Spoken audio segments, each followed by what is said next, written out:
protestina süsteemi vastu algas peale 1956. aastal vangilaagrist vabanemist Valdur Ojakal tohutu loominguline puhang.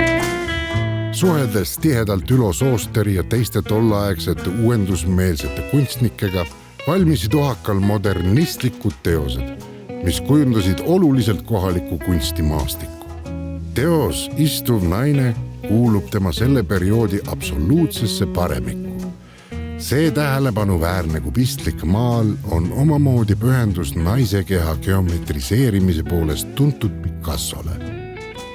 Vormiuuendustega mängivas teoses toob Ojakas välja feminiinsed erogeensed tsoonid, kuid ei unusta ka tähelepanu pööramast ajakajalistele moedetailidele. Ning lõpetuseks jätab Ojakas vaatajale küsimuse.